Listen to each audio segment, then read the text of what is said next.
Okay, so picture this. It's 1099. A European army, thousands of miles from home, is starving, exhausted, and yet, somehow, they capture the city of Jerusalem. By all logic, the First Crusade should have been a complete failure. So how on earth did they pull it off? This is a question historians have been wrestling with for centuries, and today we're going to break down the key factors behind one of history's most unlikely victories. Right. To really get why this was so improbable, we have to look at the crusade that came right before it, and was a total disaster. The People's Crusade of 1096 was this huge chaotic wave of people, but they were undisciplined, had no real supply line, and they got absolutely annihilated. A few months later, the Prince's Crusade comes along. It's a smaller, more professional force for sure, but they're facing the exact same enemies, and yet they won. So this is our big question, right? What was the difference maker? Was it simply better generals, a weaker enemy? Was it divine intervention, like they believed? Or was it just dumb luck? This is what we're going to investigate. To get to the bottom of this, we're going to break it down into 4 key areas. First, we'll look at leadership, both the good and the bad. Then, the state of the Muslim world they walked into. After that, we'll dive into the incredible power of religious belief. And finally, the crucial and super complicated role of their allies. So let's get started with the guys in charge. Okay, first up, leadership. Now, the Prince's Crusade wasn't led by a single king, but by a council of some of Europe's most powerful nobles. This turned out to be both its greatest asset and its most dangerous flaw. You had this whole cast of characters. There was Godfrey, the classic pious warrior. You had Raymond, who was the oldest, wealthiest, and probably most powerful of the bunch. You had Adhemar of Lipui, who was the Pope's man on the ground, kind of the spiritual glue holding them all together. And then you had Bohemond of Taranto. Bohemond was this incredibly cunning and ambitious Norman strategist, and his military brain would turn out to be absolutely decisive. This quote from an eyewitness account really tells you everything you need to know about Bohemond.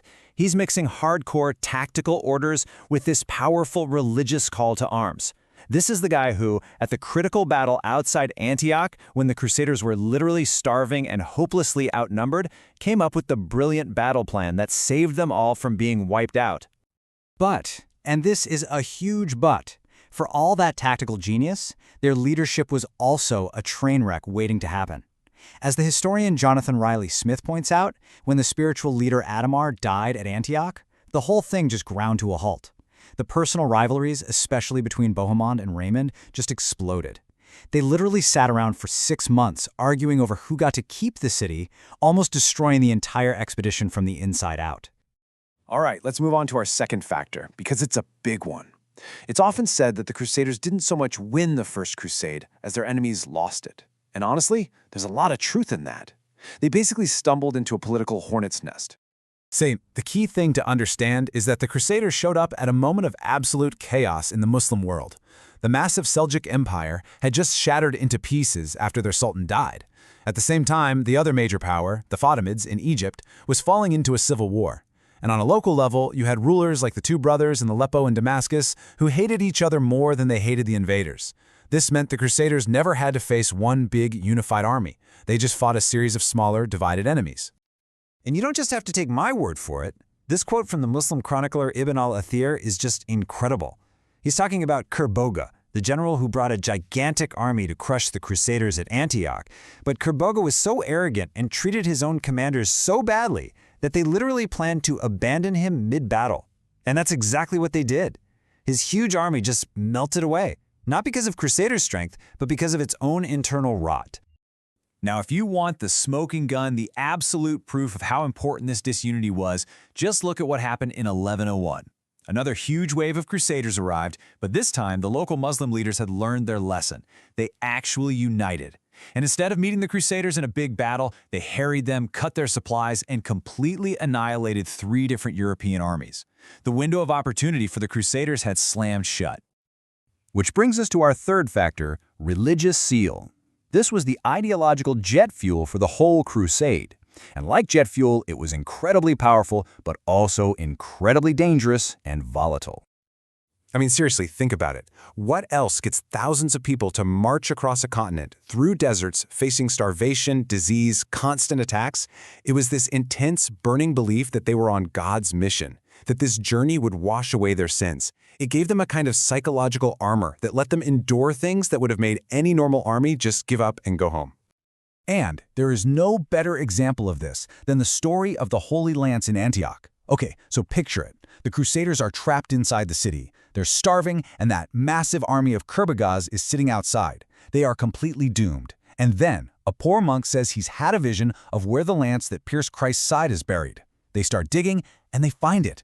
The effect was like a bolt of lightning. Suddenly, despair turned into absolute certainty that God was on their side. That newfound morale is what fueled their insane, impossible charge out of the city to victory.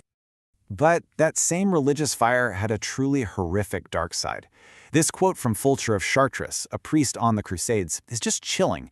He's describing the fall of Jerusalem. The same conviction that led to that bravery at Antioch was used here to justify the mass slaughter of the city's Muslim and Jewish men, women, and children. It's a brutal reminder that their piety was also an engine for unbelievable violence. Okay, on to our final factor, Allied help. Specifically, the role of the Byzantine Empire. I mean, the whole crusade was technically launched in response to the Byzantine emperor's call for help, and in the beginning, that help was non-negotiable. As Fulcher of Chartres himself says right here, they were totally dependent on the Byzantines at first. Emperor Alexios gave them food, he gave them guides who actually knew the land, and even one of his own generals who gave them critical advice on how to fight the Seljuk Turks. Without that help, the crusade would have probably starved to death in modern-day Turkey before it even got started. But this was an alliance built on sand. So let's trace how it all fell apart. First, the Crusaders' leaders swear an oath to give any old Byzantine lands they reconquer back to the emperor. But then, at their first big victory at Nika, the emperor cuts a deal with the city behind their backs, mostly because he didn't want them to sack it. That makes the Crusaders angry. The real breaking point, though, was at Antioch. A high-ranking Crusader deserts, runs back to the emperor, and tells him the Crusaders a lost cause. Hearing this, the emperor turns his relief army around. When the Crusaders find out, they feel totally betrayed, say their oaths are now void, and Bohemond decides he's keeping Antioch for himself. And this is a really crucial point. After that whole mess at Antioch, the Crusaders were on their own. The final legendary march to Jerusalem was done without their most powerful ally. It makes the fact that they actually took the city even more mind-boggling.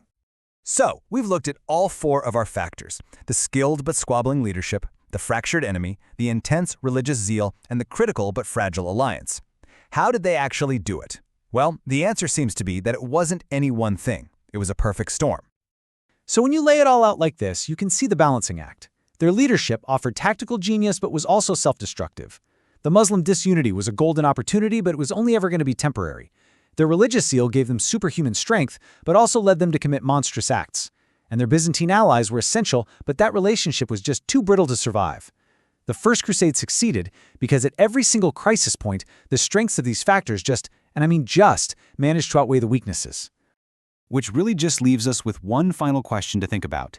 Was this incredible victory a genuine miracle, as the Crusaders themselves truly believed?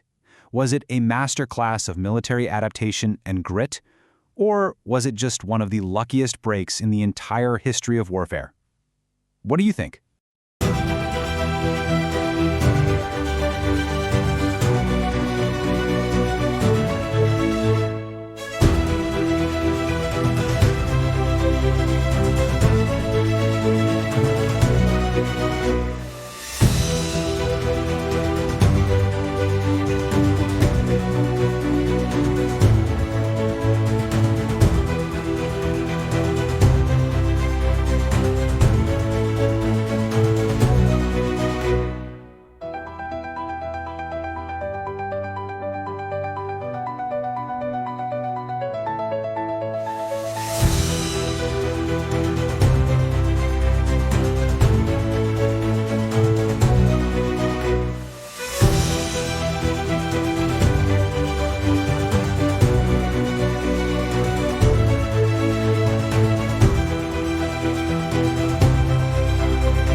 Bye.